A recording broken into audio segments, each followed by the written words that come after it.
Imagine if the Roman Empire, the greatest superpower of the ancient world, was ruled by a teenager who believed he was a living god, married a Vestal Virgin, threw wild orgies, and sacrificed people in bizarre rituals. This isn't fiction. If you're into brutal history that feels too insane to be true, hit that subscribe button now. His name was Elagabalus, and his reign makes Caligula look tame. In just 4 years, this Syrian teenager would scandalize Rome, shock the Senate, and push the empire to the brink of collapse through a combination of religious fanaticism, sexual excess, and theatrical cruelty that would make even the most jaded Roman citizen recoil in horror. Elagabalus was born around 203 CE in the Syrian city of Emesa, far from the marble halls of Rome. His real name, Varius Evitas, but history would remember him by the name of the sun god he worshipped.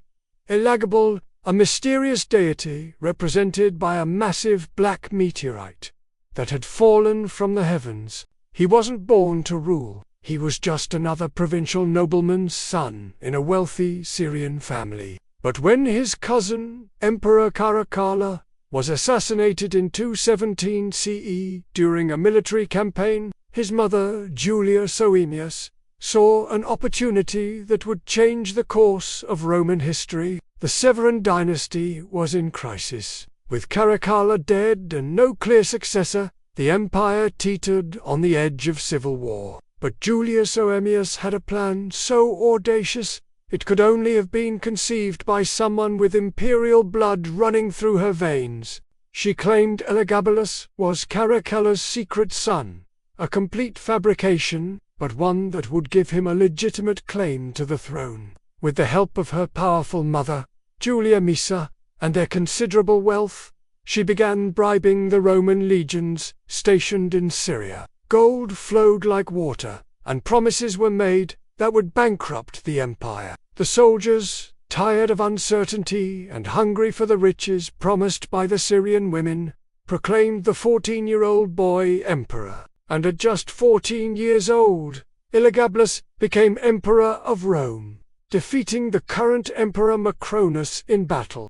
It was one of the worst decisions in Roman history. The first sign of trouble came before Elagabalus even reached Rome. This wasn't just religious devotion. He was obsessed with the foreign sun god represented by that massive black meat. To the young emperor, this wasn't just a rock that had fallen from space. It was the physical manifestation of divine power, and he was its earthly representative. When he finally arrived in Rome in 219 CE, after nearly 2 years of civil war, he didn't come alone. The sacred meteorite traveled with him in a golden chariot, accompanied by hundreds of Syrian priests, dancers, and musicians. The Roman people had never seen anything like it. He forced everyone to worship his alien god, literally at sword point. He even tried to replace Jupiter, the king of Roman gods, protector of the empire itself, with his own Syrian deity. To the Roman Senate and citizens, this wasn't just religious reform, it was sacrilege of the highest order. He built a massive temple, the Elagabalium, on the Palatine Hill, right in the heart of imperial Rome. The structure was unlike anything Rome had ever seen, decorated with gold and precious stones from across the empire, and during festivals, he would parade the sacred meteorite through the city in a golden chariot, dressed in silk robes and covered in jewelry, insisting he was a living god made flesh. The Roman elite watched in horror as their emperor danced and gyrated before the alien stone, performing rituals that seemed to come from another world entirely. This wasn't the dignified behavior expected of a Roman emperor. This was something else entirely.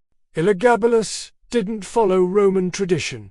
He obliterated it with gleeful abandon. He married not once, not twice, but 5 times, each union more scandalous than the last. His most shocking marriage was to a Vestal Virgin named Aquilia Severa, which was strictly forbidden by Roman law. Why? Because Vestals were sacred priestesses, sworn to chastity for 30 years. Breaking that vow was traditionally punishable by being buried alive.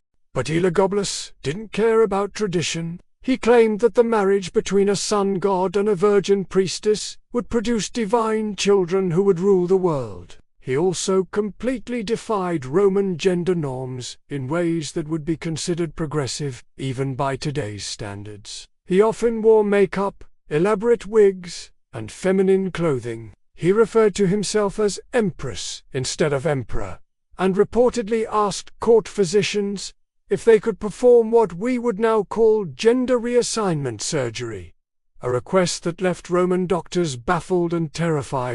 His sexual appetite was legendary and scandalous. He was known to prostitute himself in the imperial palace, taking lovers from every social class: senators, guards, actors, gladiators, slaves. He even offered massive rewards in gold to any man who could satisfy him sexually, turning the imperial palace into what Romans saw as a brothel. He married men in elaborate ceremonies, calling them his husbands and giving them official titles. One lover, a charioteer named Heracles, was even given the rank of Caesar, making him theoretically second only to the emperor himself. In today's terms, he would have dominated social media and been front-page news every single day. To ancient Rome, this was complete madness, a total inversion of everything they considered proper and decent. But it wasn't just sexual chaos. Elagabalus had a taste for theatrical cruelty that would make even seasoned Roman, accustomed to gladiatorial games, sick to their stomachs. He loved sacrifice rituals with a passion that bordered on mania. Not just animals, humans. He reportedly offered children and noble citizens in rituals to the sun god, believing that the more precious the sacrifice, the more pleased his deity would be. Some victims were drowned in wine. Others had their throats cut before the sacred stone. While Elagabalus danced and sang hymns, he held elaborate feasts where guests were smothered with rose petals dropped from hidden chambers in the ceiling. But not just a few petals for amp. He would drop so many that guests literally suffocated under the weight of flowers, their screams muffled by the very symbol of Roman luxury. His cruel games became legendary throughout the empire. He would invite senators to banquets, then serve them food made of wax or stone, watching their faces as they tried to eat. He released wild animals during dinner parties, not in cages for entertainment, but free to roam among the guests. He executed people in theatrical fashion, designing elaborate death scenarios just to watch the show. One day he might promote someone to high office, the next day he'd have them tortured to death for his amusement. Even the Praetorian Guard, the emperor's elite bodyguards, men who had seen every form of imperial excess, were terrified of him. They never knew if they would be rewarded with gold or fed to lions based on his whims. Under Elagabalus, the Roman Empire didn't just decline.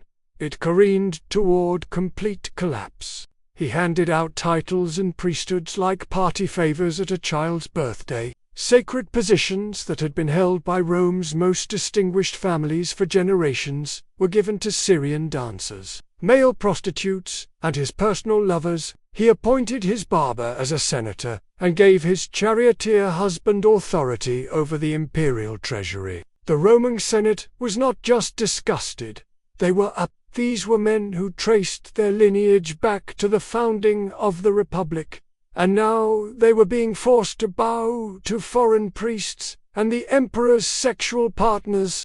The people were enraged as well. Food shortages plagued the city, while Elagabalus spent fortunes on imported perfumes, exotic animals, and gold-embroidered outfits. The emperor seemed to live in a different world entirely, surrounded by luxury while ordinary Romans struggled to survive.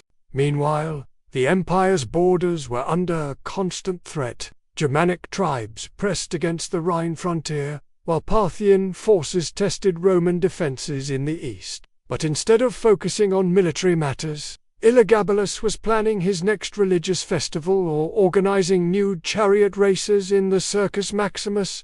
The military was losing patience rapidly. These were professional soldiers who had sworn an oath to protect Rome, not to serve the bizarre whims of a teenage god-king who seemed more interested in Syrian religious ceremonies than Roman military glory. Behind the scenes, his grandmother Julia Misa, the woman who had helped orchestrate his rise to power, had seen enough. She had put Elagabalus on the throne to preserve the Severan dynasty, but now he was threatening to destroy it entirely. So she made a plan that would save the empire and doom her grandson. She began grooming Alexander Severus, Elagabalus's cousin and her other grandson, as a co-emperor. Young, quiet, and obedient, he was the exact opposite of Where Elagabalus was flamboyant and chaotic, Alexander was studious and traditional. Where Elagabalus scandalized Rome, Alexander promised to restore dignity to the throne. The military backed the plan enthusiastically. So did the Senate. Even the common people, desperate for stability, supported the change. Elagabalus panicked when he realized what was happening. He stripped Alexander of titles, spread vicious rumors about his cousin's character, and even plotted to have him assassinated. But it was too late. The die had been cast. The Praetorian Guard, the emperor's own elite bodyguards, had already made their choice. They had sworn an oath to protect the empire, and increasingly that meant protecting it from Elagabalus himself. On March 11th to 22 CE, Elagabalus and his mother Julius Oemius were assassinated by the Guard in a surprise ambush in the imperial palace. Their bodies were dragged through the streets of Rome, beheaded by an angry mob, and thrown into the Tiber River. The traditional fate of Rome's greatest enemies. Rome didn't just kill Elagabalus. They tried to erase him from existence itself.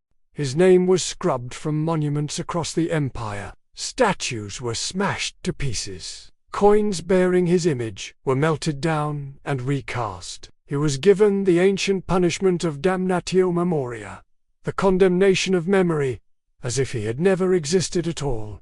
But it didn't work. Elagabalus was too outrageous, too shocking, too utterly bizarre to forget. His story was too incredible for even the most dedicated censors to suppress completely. Over time, historians, artists, and writers rediscovered his tale, and today he's remembered as one of Rome's most bizarre, brutal, and boundary-breaking emperors, a figure who challenges our understanding of power, gender, sexuality, and religious authority in the ancient world.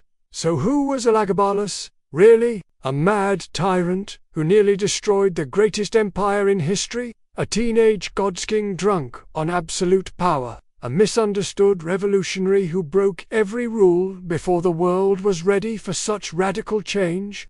Perhaps he was all of these things. Or perhaps he was something else entirely.